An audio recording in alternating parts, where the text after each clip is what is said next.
Alrighty, folks, apparently we were live, so we are both live and recording this event. Welcome, welcome, welcome, one and all. My name is Eli Saltzman. I'm an Associate Research Professor of Israel Studies and the Director of the Gildenhorn Institute for Israel Studies at the University of Maryland, College Park. I'd like to express my gratitude to Avis Koyman and Srushti Suresh for all their assistance behind the scenes that make this and all other events possible. I would like also to thank the audience for joining us today for a special webinar titled Strategic Crossroads, China-Israel Engagement in a Shifting Middle East, featuring Professor Michal Zelcher-Lavid, whom I'll introduce momentarily. I would like to first mention that our next special webinar is an online event titled Balancing Faith and Duty, Religious Policy and Public Discontent in the Israeli Military, featuring Dr. Niva Golan Nadir. This final event of the academic year will take place online Monday, May 12 at 12:30 p.m. Eastern. For more information and to register, please visit www.israelstudies.umd.edu. We gather today at a moment when the global landscape, and particularly the Middle East, is undergoing profound changes. Traditional alliances are evolving, new partnerships are emerging, and major powers are redefining their interests and strategies.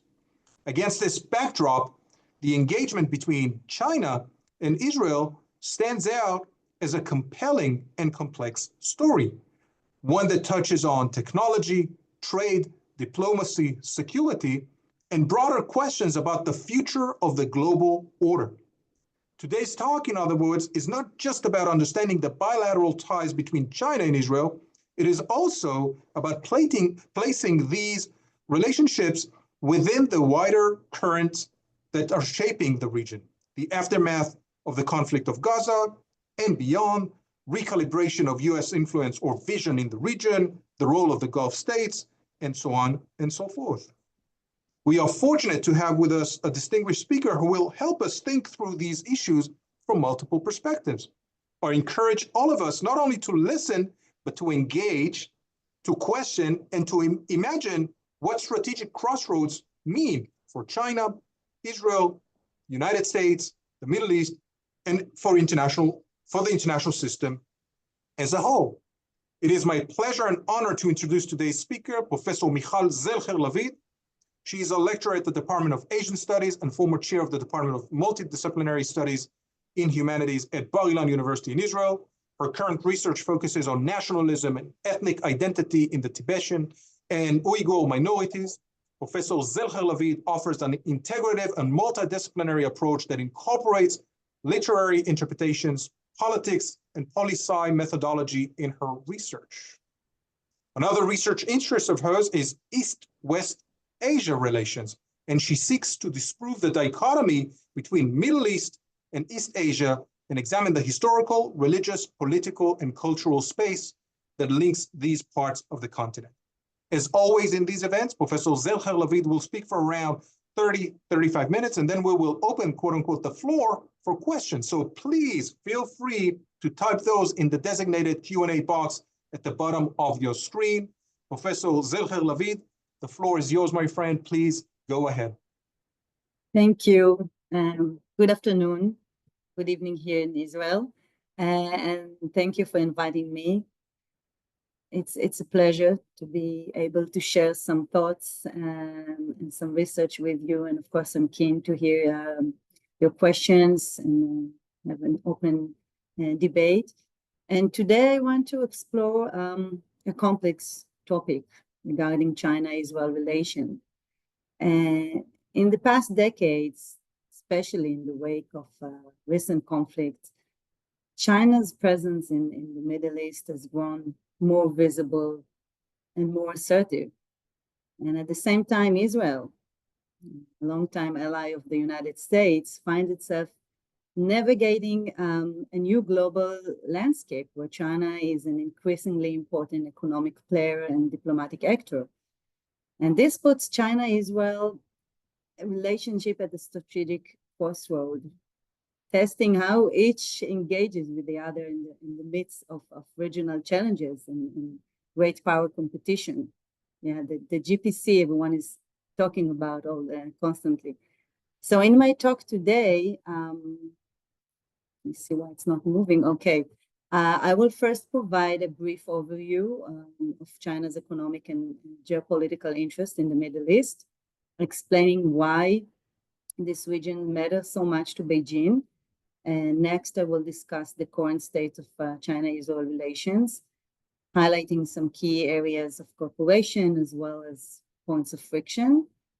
And then I will analyze China's stance on the Israel-Hamas war since October 23, and we will see what China has been saying and doing publicly during this war, and consider the strategic calculations happening behind the scenes. And finally, if we'll have time, I will reflect on how China's position in this conflict could influence the future China-Israel ties in broader regional alignments going forward. So let us begin with the big picture. What does China want in the Middle East, and why is it so invested there? And China's interest in the Middle East has grown dramatically over the past 2 decades. At the most basic level, China has enormous economic stakes in the region. Foremost among those is energy. I'm sure you're not surprised. The Middle East supplies roughly half of China's crude oil imports. China's booming economy and large populations depend heavily on oil from countries like Saudi Arabia, Iran, Iraq, and the UAE. Any disruption in Middle Eastern oil flows due to war or instability or blockades could threaten China's energy security and economic stability. So Beijing is keenly interested in stability of oil-producing states and the safety of maritime routes like the Persian Gulf and Red Sea shipping lanes, which I will refer to later. So beyond oil, the Middle East is an important trading partner and investment destination for China. China exports machinery, electronics, textiles, and consumer products to Middle Eastern markets. And in return, it imports not only energy, but also petrochemicals and other raw materials. And Chinese companies are active in construction and infrastructure projects across the region. And this is part of President Xi Jinping's mega flagship foreign policy project, the Belt and Road Initiative, the BRI, which I'm sure some of you heard about that. You can see it here. The BRI envisions new routes. It's also been called the New Silk Road, but it's new routes linking China with Asia, Africa, and Europe. And the Middle East is a corridor. It's a geographical crossroad in that plan. And since the mid-2010s, China has become one of the largest investors in Middle Eastern projects. Chinese firms have built ports, railways, highways, industrial parks from the Suez Canal zone in Egypt to Gulf Arab states. In Israel, a Chinese company won a contract to develop and operate a new commercial port in Haifa for 25 years, a project that opened in 2021. Another Chinese firm upgrading parts of Ashdod port, the largest seaport in Israel. And there have been proposals for a major Red Med railway linking Israel's Red Sea ports of Eilat to the Mediterranean with Chinese participation. And those projects serve China's interest in creating alternative trade routes and deepening its economic foothold in the region. For instance, connecting the Indian Ocean to the Mediterranean via Israel and bypassing the Suez Canal. So what motivates this flurry of Chinese economic engagement? Partly strategic ambitions. Beijing sees the Middle East as a region where it can expand its influence and undermine the traditional dominance of the United States. Every port, operated by a Chinese company. Every big contract won by Huawei or another Chinese firm is a step towards embedding China in the region's future. And China offers itself as an alternative partner, one that brings investments and asks fewer political questions. Unlike Western powers, China emphasizes non-interference and claims to attach no political strings to its deals. And this appeals to many Middle Eastern governments, which welcome investments without lectures on human rights or domestic issues. However, China's growing role is not without geopolitical complexity. Historically, Chinese leaders view the Middle East with caution. It was seen as volatile, ridden with wars and terrorism, and firmly under US influence during the Cold War and afterwards. And Beijing worried that instability in the Middle East could spill over into China. For example, that jihadist extremes idea could spread to China's own Muslim population, mainly in Xinjiang. Most of my research is conducted on the Uyghurs and the Xinjiang situation, or that US-led interventions in the region could encircle China's interests. And those concerns made China hesitant for a long time to get entangled in the Middle Eastern politics. But as China's global ambition and energy needs have grown, Beijing can no longer stay aloof. Under President Xi Jinping, China signaled that it intended to be a long-term player in the Middle East, not just an oil customer.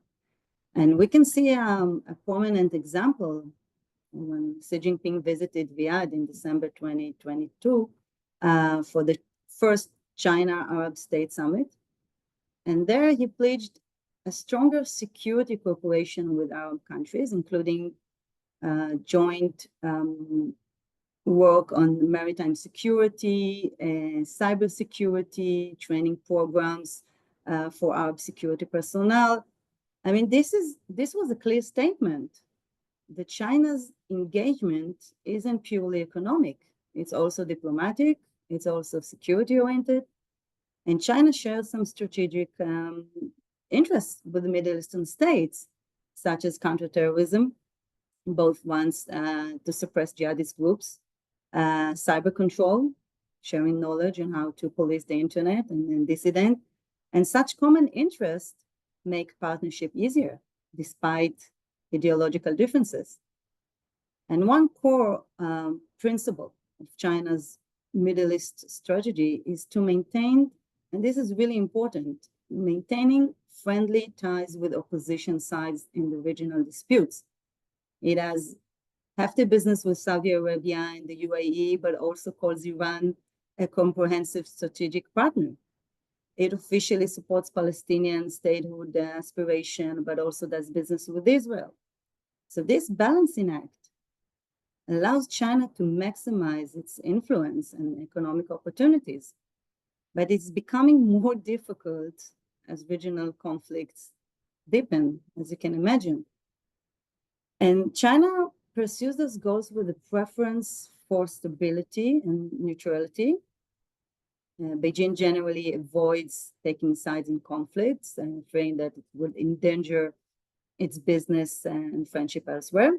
And this brings us to the unique case of Israel, a country that sites in the fulcrum of many Middle Eastern issues and US interests. And China's relationship with Israel, it's a fascinating example of Beijing's balancing strategy. So let's delve a little bit into the current dynamics of China-Israel relation to see how far economic pragmatism can stretch in the face of geopolitical tension.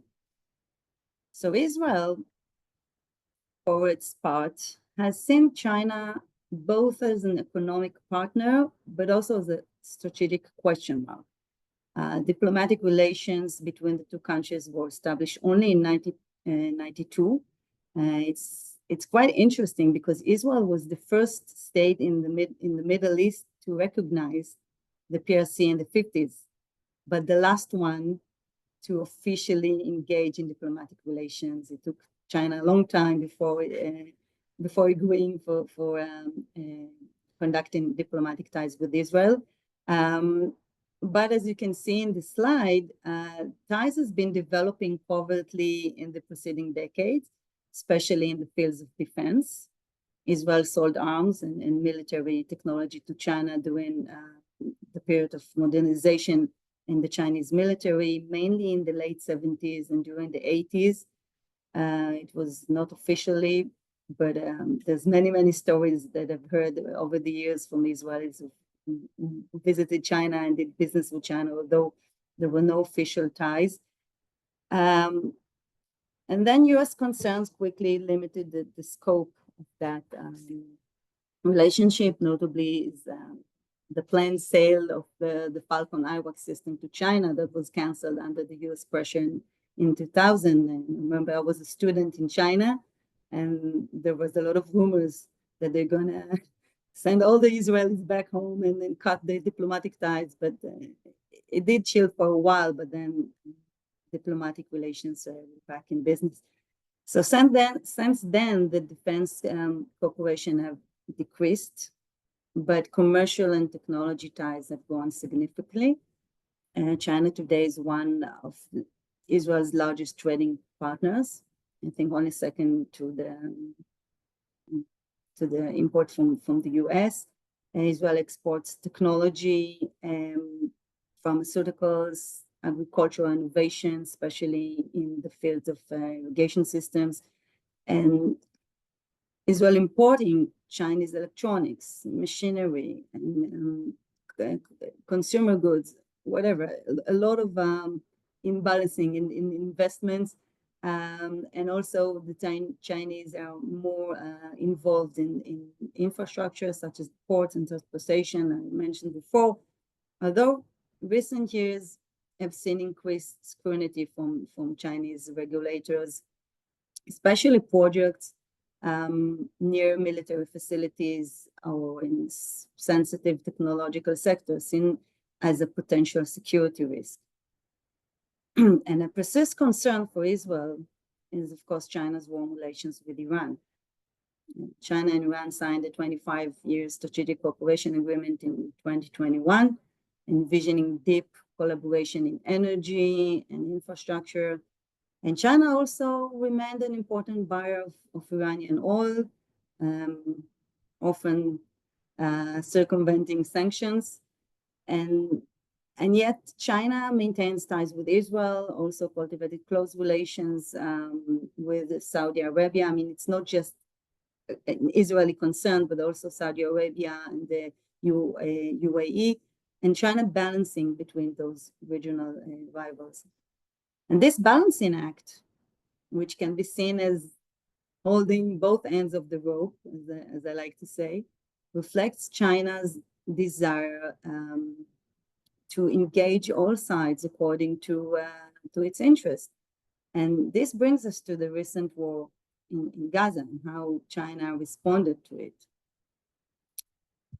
So, and you can see, you will understand this poll about the Israeli public opinion about China in a few minutes, because when the war erupted, the Hamas attacked on Israel on October 7, 23, it presented one of the clearest tests of China's balancing act in the Middle East.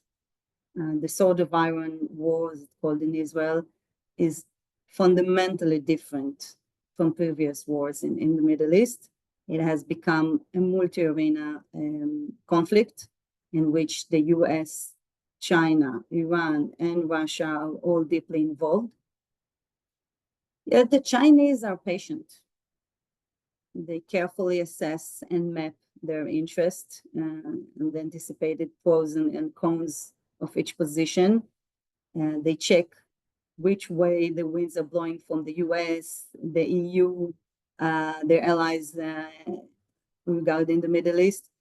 And I have to say, a little bit too early yet to predict China's position in the world and the current crisis in the Middle East. Yet at this point, it is possible to note several key issues that I will briefly mention. At the declarative level, there has been a shift away from the ambiguity China previously maintained regarding the Israeli-Palestinian conflict. When the current war broke out, China called for restraint and an end to violence from both sides, but it did not condemn the massacre committed by Hamas on October 7, unlike the US and many European countries, which immediately condemned Hamas. China avoided assigning blame. It spoke generally about all sides, all parties needing to exercise calm, and this lack of explicit condemnation of Hamas actions on October 7 was glaring to many in the West and certainly noticed in Israel. So now you can understand this poll being done in the INSS in Tel Aviv University.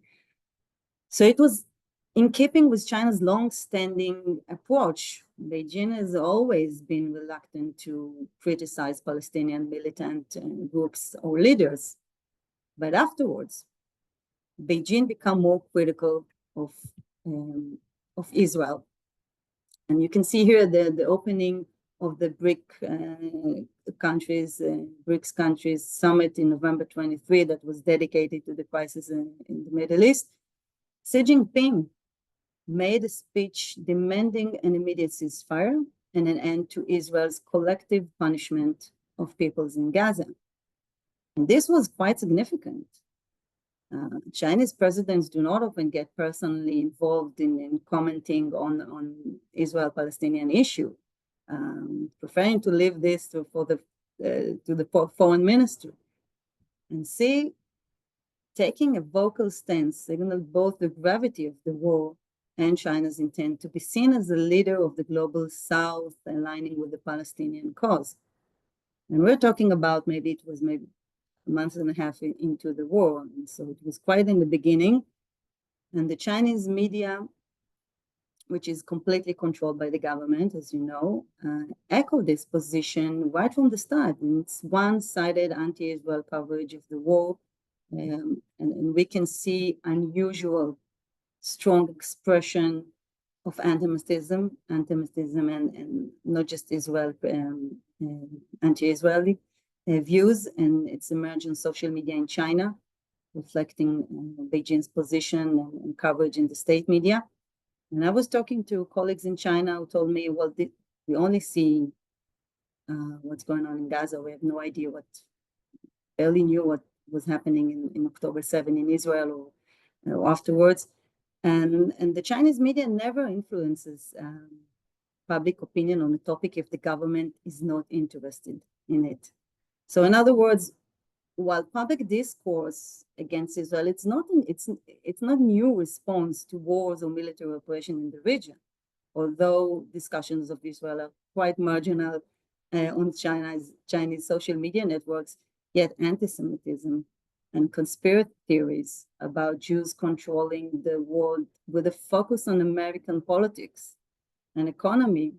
This indicates that the Chinese government wants to encourage public support for its position on the current war in the Middle East. Otherwise, it will be shut down from the internet.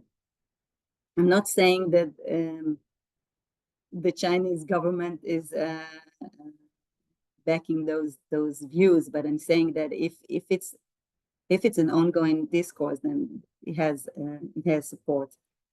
And the Israeli, of course, Chinese government's target audiences are the Chinese public. And their primary economic partners. The Israeli public is not a high priority in terms of China's interest, and it falls far behind the Russian public or for that matter, the Egyptian public. But they're not concerned about Israel's response to this wave of anti-Semitism. And the declarative aspect is one one end of the rope, and China has learned to successfully handle it in international arena. They understand the rules of the game, according to which it is possible to say one thing and then do something different on the ground. And they have done this in the case of the Russia-Ukraine war. And by the way, when I was talking to colleagues in China, of course, expressing their concerns for the people, for the innocent people in Gaza, and asking them about where do they have their knowledge, and what about the other issues in globally crisis, conflicts. They said nothing about the people of Ukraine. So this was quite unique in China. And China tried to avoid depending too heavily on, I mean, this is interesting. Now it's getting more complicated because China is trying to avoid depending too heavily on this geopolitical axis of Russia, Iran, and North Korea, which all, by the way, supplies weapon to Hamas and Hezbollah. Hezbollah is, of course, fully funded by Iran. And this axis poses problem for other countries in the Middle East, such as Saudi Arabia, such as other Gulf countries, which are affected, for example, by the Iran-backed Houthis, who are threatening the maritime trade. So China does not want to support, for one side, they don't want to support the American position in the Middle East and backing Israel publicly, but also not to be too identified with this axis of Russia, Iran, North Korea. And this complex game requires careful diplomatic virtuosity on China's part, making official pro-Palestinian statement while refraining from active involvement in the situation. However, it is crucial to look at what China did not do. China did not impose any sanctions or concrete penalties on Israel. It did not cut off any trade or threaten any real economic consequences over the war. Its efforts were confined to diplomacy and rhetoric, meaning that the economic aspects, yes, the other end of the rope, is still intact. So China continues business interests and activities with all parties, including Israel, Iran, Lebanon, Egypt, and it was also last year publicized in Israel in a way with Hamas. Let me just, with a lot of caution, explain what I mean here. During the fighting in Gaza, the Israel Defense Forces revealed that Hamas was using Chinese-made military equipment, including cartridges, telescopic sights, grenade launchers, advanced listening devices, and more. And this discovery was not surprising, but the accusing finger was pointed, of course, to Iran. Because if Israel will imply that Iran, Israel can imply that Iran might sold Chinese weapons to Hamas without Chinese knowledge, and then can maintain diplomatic and economic relations with China. And we don't know, of course, how these weapons came into Chinese weapon came into Hamas hands. But Israel, of course, has no interest in making its economic situation worse during the war by causing any kind of friction with the trade in trading with China. And also, I think it's quite clear that Israel's ability to influence China and trade with Iran is limited or non-existent. And I show you some data before. So Iran remains a major source of friction in China-Israel relations. All of Iran's regional proxies have been actively engaged in the Sword of Iron War. Document recovered in Gaza provide clear evidence that Iran supported Hamas attacks against Israel on October 7th. And from the outset of the war, Iran worked to secure Hamas victory maybe right from October 8th already, seeking support from Russia, China, other countries. But it largely failed. It failed to mobilize either the broader Muslim world or Western countries to act against Israel. Even Hezbollah, if we take Hezbollah, for example, recognized that it cannot fully rely on Iranian support in the face of Israeli strikes, as well as other Shia militias across the region. And meanwhile, many Muslim majority countries, particularly those aligned with the Abraham Accords, have continued business and diplomatic relations with Israel, despite this domestic pressure. And we can see that American military deterrence demonstrated through a rapid and significant redeployment of forces to the region, including aircraft, strike groups. It further constrained Iran's room for maneuver. So at the same time that we see Iran failed in this aspect, the Houthi threats in the Red Sea has intensified.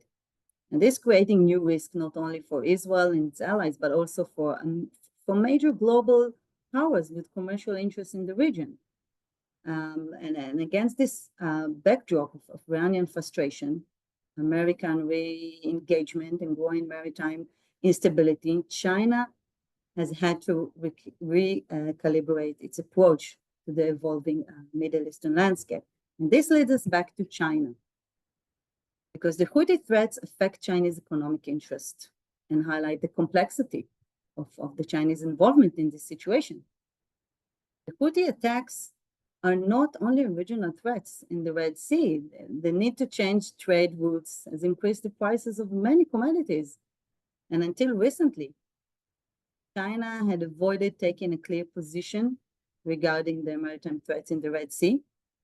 This ambiguity actually served China's interests, since both Houthis and Saudi Arabia were using Chinese-made weapons and defense systems against each other. But China's decision last year to halt one of her major shipping companies, COSCO, operation to Israel for a few months, I think it was from December to March, until they fixed the trade routes, it signals a shift in its approach.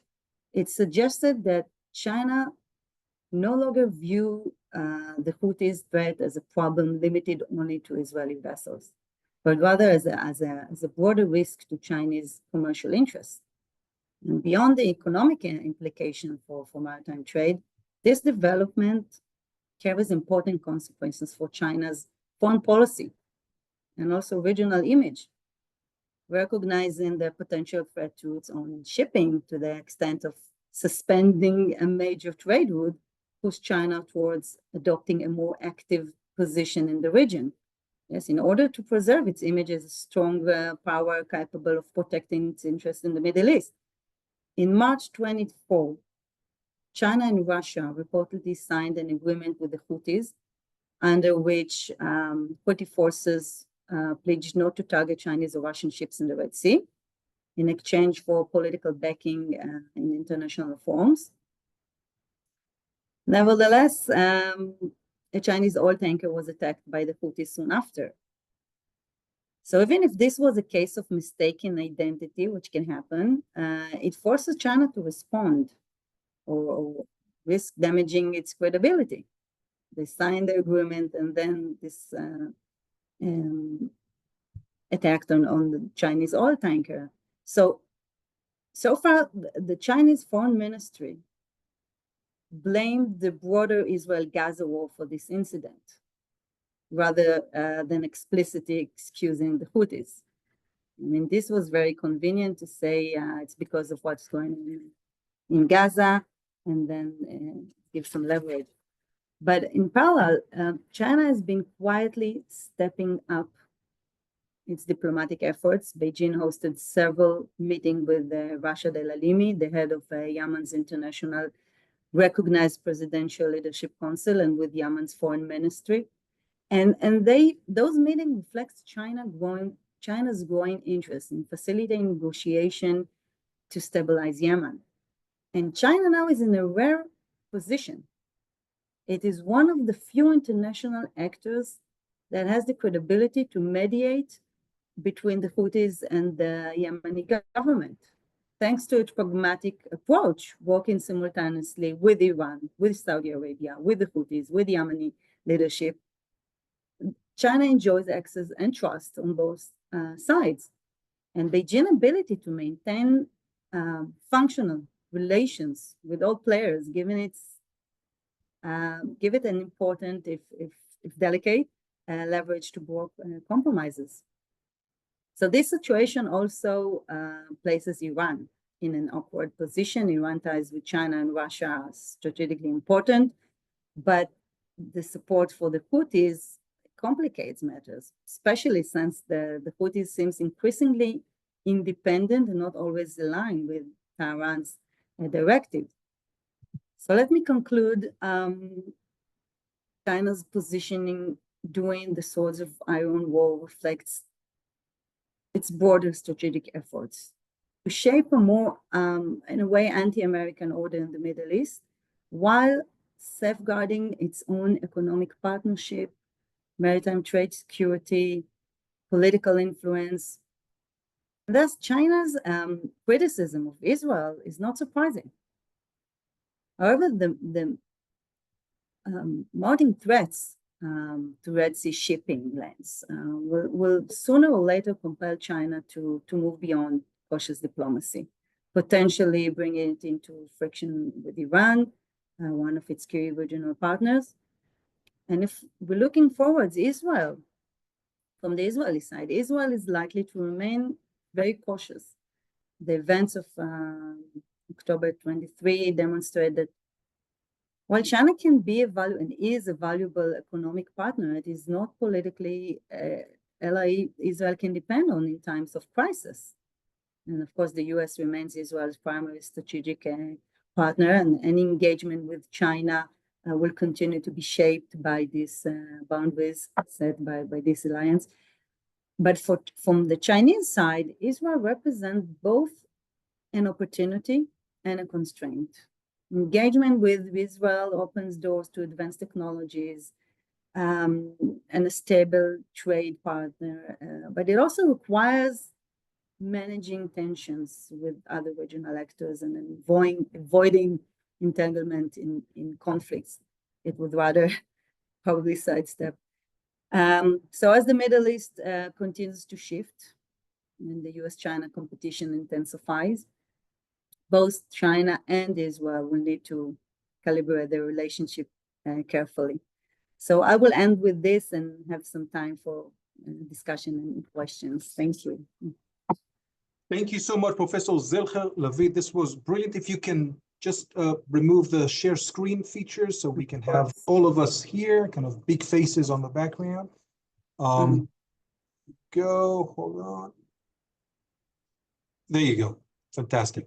Alrighty, so again, there's a bunch of questions in the Q&A box, and I encourage you to write more. But having the kind of the power of the mediator, I'll start with this.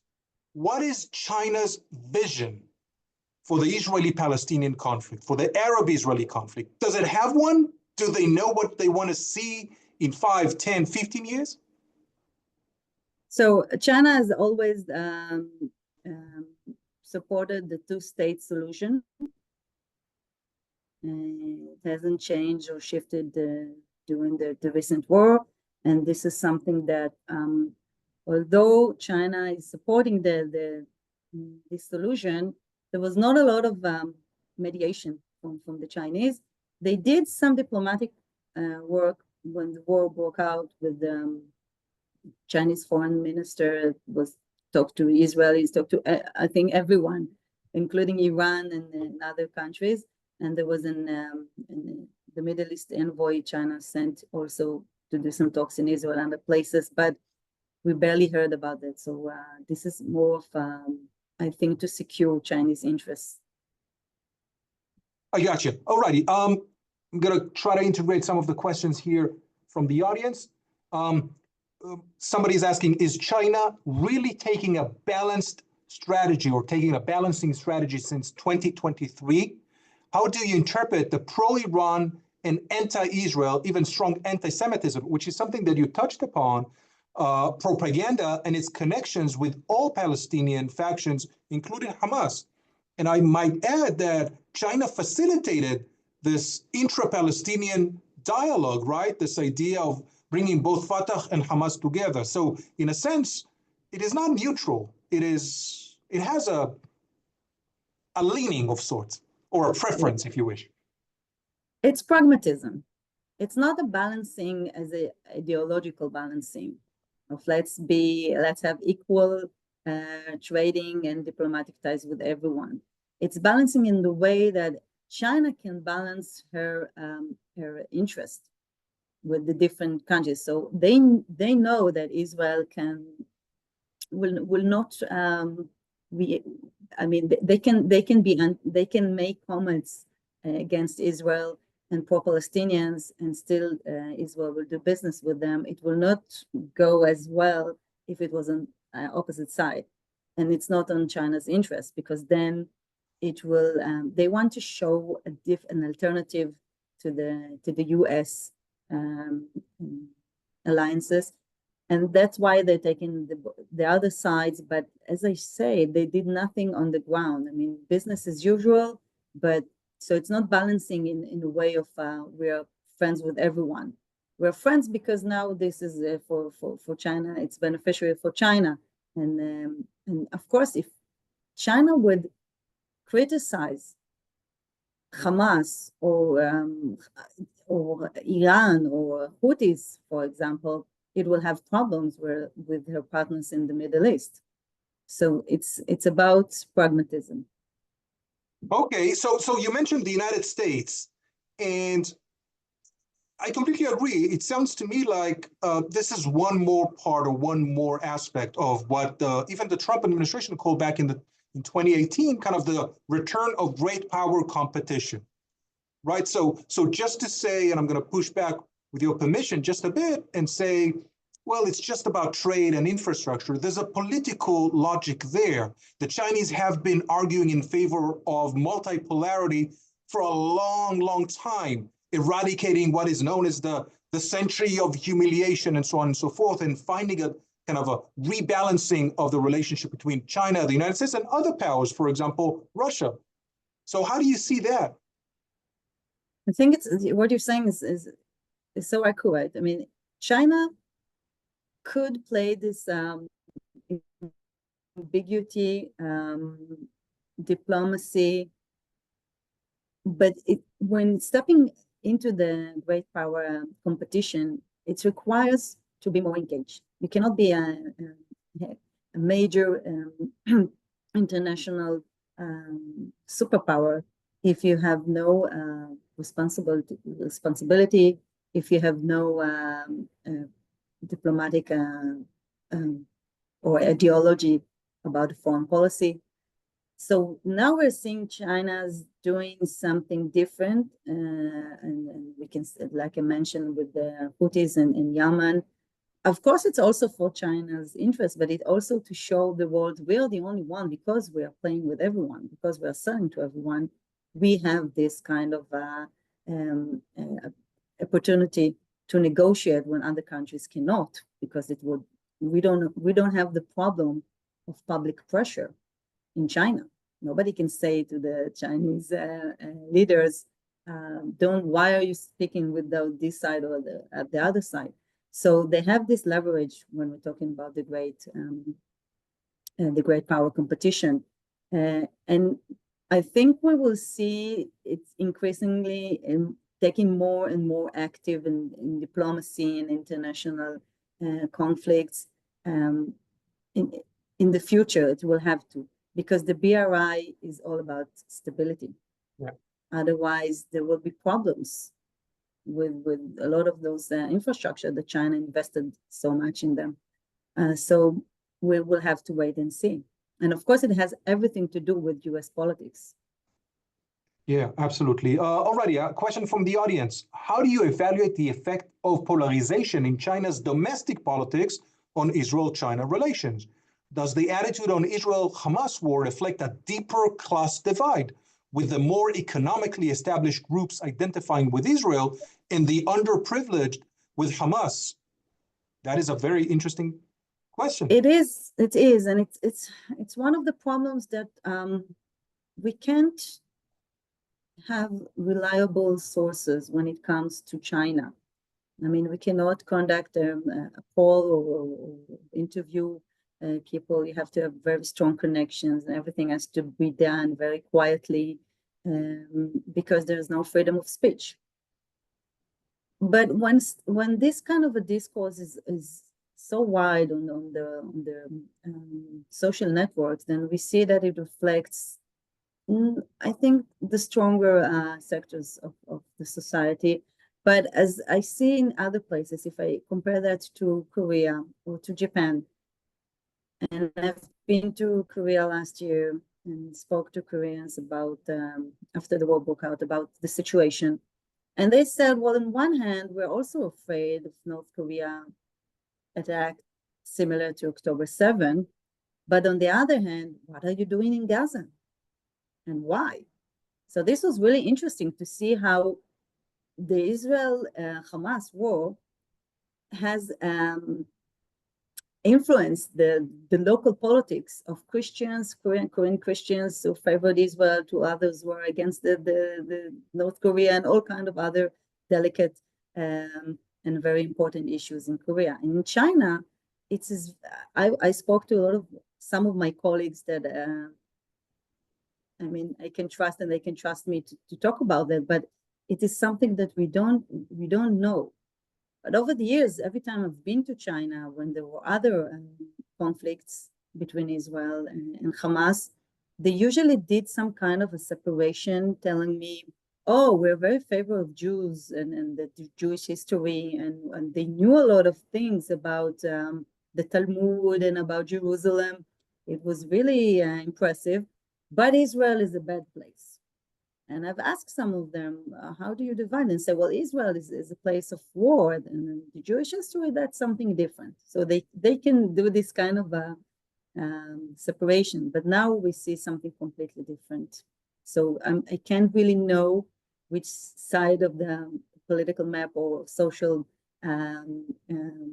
society in China is for both sides, but I do know that everything in the news is showing about very, very difficult photos from what's going on in Gaza.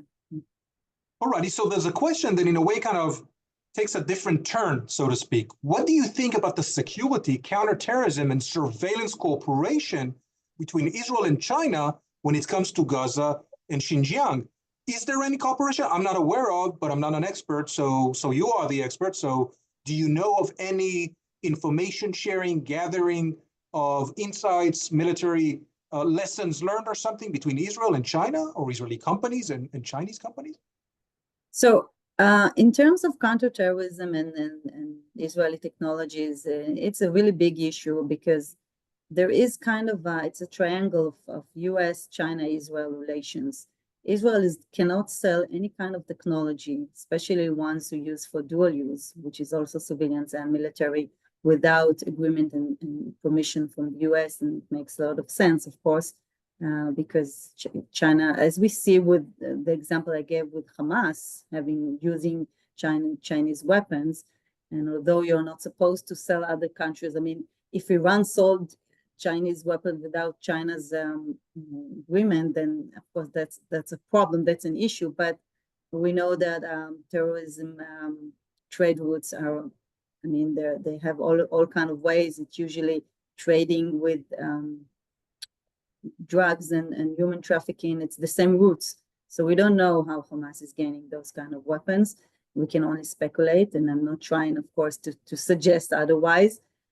But when it comes to technology, especially surveillance and very sensitive technologies, then Israel is not doing business with China, which is in this actor, which of course there was a lot of Chinese investment in Israeli high tech, and then there was a decline in this aspect, but also because I spoke to some Israelis telling me we're selling some kind of technological code, or will start up some ideas, some apps, and then the Chinese are using them or developing them by themselves to gain some insight and development.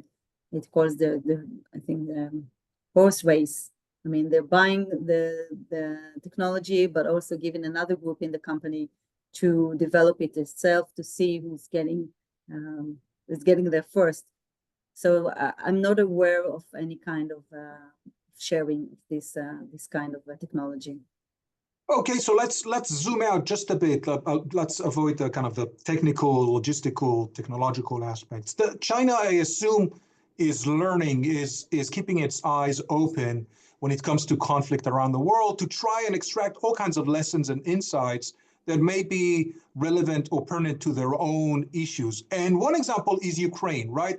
The Chinese are looking at Ukraine, trying to understand what the relationship is between the United States, Ukraine, what does that mean to Taiwan, China and the United States, given the relationship, given the dependency of Taiwan, for example.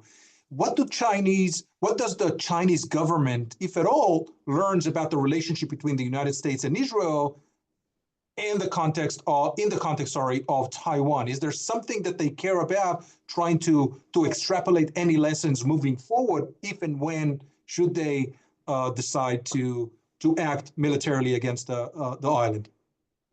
That's a great question. I think that what Russia-Ukraine war did, first of all, China was one of the major beneficiaries from the sanctions that imposed on Russia. And we see there as well the difference between what China did and what China said. But it learned a lot about the power or limited power of sanctions. And they looked carefully at what has been done for the Ukraine, not just from the US side, but also from other European countries. And so that they can predict what will be the reaction in case they will have any kind of military plans for Taiwan. And I think China has no, I mean, to my opinion, China has no interest in any kind of a military operation in Taiwan when her economic trade and economic ties with Taiwan are very strong, and because it depended on the chip industry that is currently only in Taiwan and South Korea, and at least until now, at least now. So when we're looking at the Russia-Ukraine war, all of us can come to some conclusions about who will come, what kind of a support, what kind of sanctions can be imposed, and how limited they are. And there's a feeling, and we see that as well in Israel about Iran for many years now, that sanction is a very limited tool when it comes to preventing or stopping wars. But I mean, this is all you can do sometimes. I think they also look at energy and what happens in Europe because of the Russia-Ukraine war. So they're still assessing and learning very carefully. I can say that China didn't impose any sanctions, very late and very limited in the banking system. And that's it, yeah. All righty. We have a question from the audience, and I'll follow up with kind of the flip side of it, which I literally wrote down a couple of minutes ago. What leverages does Israel have on China? What can Israel do to force, quote unquote, China to change course? And I would flip it. What are the leverages or the fulcrums that China has on Israel? If you can kind of identify the relationship between the two. Can China influence Israeli policy and vice versa? Is there a mechanism? Is there a route for that? That's a major discussion here in Israel because there was a very strong disappointment when it comes to policymakers in Israel about China because of her reaction. And some people say we lost China. I don't know if we ever had China, but I'm not sure we lost it, because when it comes to our needs regarding from the Israeli side, first of all, trade, of course, we need China. It's a major trade partner of Israel, but also when we're looking at the region, reconstruction of Gaza, who can do that? Somebody has to do to be engaged. And do we want these projects to be left out because Israel will not have any kind of a seat on the table? So I don't think Israel can afford not talking to any kind of country because of some of criticism. Criticism part of the political game, and I think that in the case of China, because it influences all the media, and when it will be in her favor, then the Chinese public will respond accordingly. So we need to think, like you said, about the other side, what we can offer China. And of course, technology is one thing, but also Israel gained a lot of knowledge, unfortunately, since the war broke. And I'm talking about for mental care issues of dealing with trauma. This is a continuous, usually people doing research about post-trauma at least 6 months after the event. We are doing that since the beginning of the war, and it's still going on. So we have a lot of knowledge about resilience, about therapy. There's a lot of knowledge about military medical care, about deployment on real time, there's so many things that Israel is now can share some knowledge with other countries who having from climate problems and other problems that, how do you manage agriculture when the fields are bombing, and what do you do? And Israel does. So there's a lot of solutions and a lot of insights coming from this tough reality that we're living the past year and a half. And China knows that. So I think we'll have to think of other, other fields of engagement to continue this relations with China. Alrighty, going back to a comment or a point that you raised in your presentation, this is from the audience, is China's quote-unquote instrumental anti-Semitism expressed via social media that is largely controlled by the Chinese central government. Is that a faucet that can be turned off? Is it something that can be moderated by the regime, like any other, perhaps, topic in what is kind of the quote-unquote free social media discourse? Absolutely. Absolutely. And it has a lot to do with the US politics, as I mentioned, because a lot of this anti-Semitism was directed to American Jews, and all kind of conspiracy theories that it's trends. This is the way I see it, because we know that China doesn't have a long history of anti-Semitism that we can say this is rooted in the culture. It's not. So we have to rely on the Chinese government to stop it or to limit it. And I think it's not, social media, what is the topic today is not the topic of tomorrow. So yeah, this is a situation. All righty, we have a couple of more questions from dear friends of ours, dear supporters of the Institute, David Siegel and his wife, Maddie. David is asking, how actively is China seeking an alternative to the Suez Canal through Israel? Is there something tangible on the table?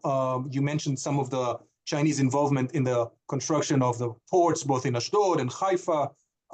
We can talk about the tunnels in Mount Carmel. You can talk about the light rail system in Tel Aviv, or the entirety of the central region of Israel.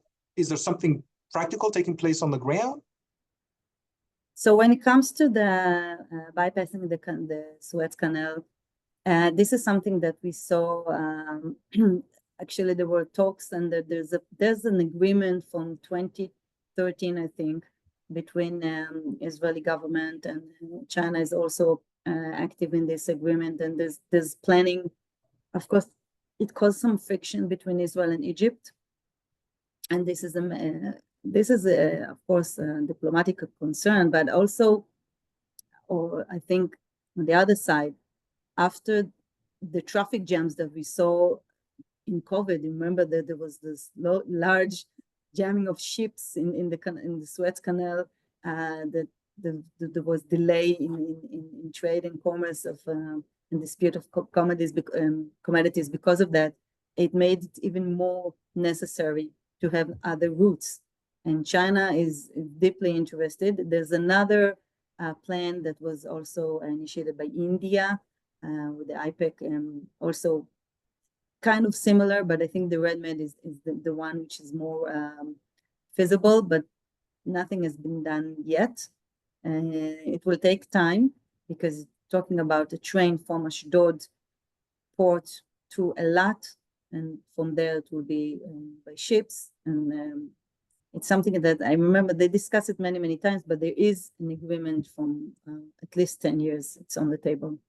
All righty, so perhaps we can be optimistic about that. Yeah. If optimism is still something that we can build on. Maddie Siegel, can any of the problems in the relationship between Israel and China can be attributed to who specifically is in power in Israel? In other words, doesn't matter if the prime minister is X, Y, or Z, or is China's general approach something that derives from bigger, broader, impersonal features of the state of Israel and its political leadership? I think from the Chinese side, it doesn't really matter. Of course, there's if any kind of leadership in Israel will be more involved in peacemaking in the region and solving the Israeli-Palestinian conflict, it will be on. Of course, China will be much more happy to engage with Israel, but it's not a matter of who's for the Chinese, of who's in the government, as long as they see China as a trade partner and secure interest in Israel. And this is something that I hear in other places in Asia, in East Asia, that after immediately October 8, 23, the first thing they asked in Israeli embassies were, what about our commodities, and what about our businesses? And everything is going to be as usual, because people had this, and companies was worried that Israel might not survive the attack, and there was a lot of confusion and a lot of distress. So I don't think that it's a matter from the Chinese side. It is a big issue from the Israeli side. Okay. Because sorry. Please continue. My apologies. No, I think it's a policy that, as I said, it's a debate of what Israel should do in light of Chinese statements during since the work of the war. So I think that it's something that has to be on the table, and it will probably be I think not in the political aspect, but more in the business sector. I hear you. Well, one of the things that we are kind of here in the United States very much concerned with, or perhaps focusing on, is tariffs, right? The Trump administration has been very adamant about that throughout the campaign, but certainly in recent weeks, although there was some kind of, some changes, it was 145% or so, and now it's less. To what extent do you think that is a function, or might be a function, of the trilateral relationship between China, the United States, and Israel? Is this perceived as legitimate political instruments trying to influence policy, or is it something else from the Chinese perspective, from the bilateral? From the Chinese perspective, of course, it's something else. It's of course in China, it seems as anti-Chinese. It's a trade war, of course, and what we see in China is trying to present a facade of okay, we're having this kind of problem, we're going to overcome it by more Chinese manufacturing and overleaping this problem, this obstacle. This is what we hear in China, but it will influence. I mean, it's another point or friction point between Israel and China. As long as Israel and the US becoming more allies, then of course, it causes problem with China. But as I mentioned, China will continue. She has no reasons to cut ties with anyone. But it's still so fresh. We have to wait and see. But it is a very big issue in China, of course. And can Israel be kind of collateral damage in that We don't relationship, know. in that trade We war? don't know yet. Yeah. Okay. Depends on Alrighty. which. Yeah. No, oh, my apologies. Please go ahead.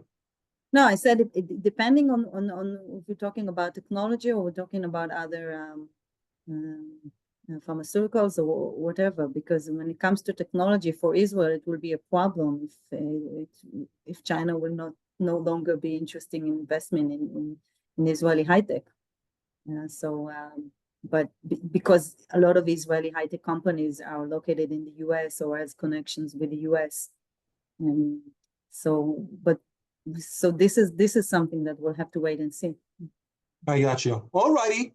I think that we ran out of time. We had plenty of questions, and I'd like to thank you for a brilliant presentation and wonderful conversation afterwards. And I want to thank the audience for participating and attending this event.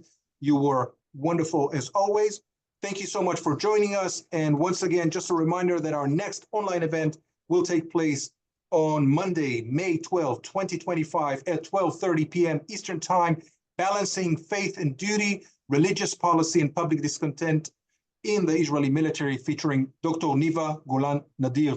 Thank you so much, Professor Michal Zelher-Lavit, for spending this afternoon or evening local Israeli time with us. We appreciate that. I appreciate that. Thank you so much for joining us. So have a wonderful day, y'all, wherever you are.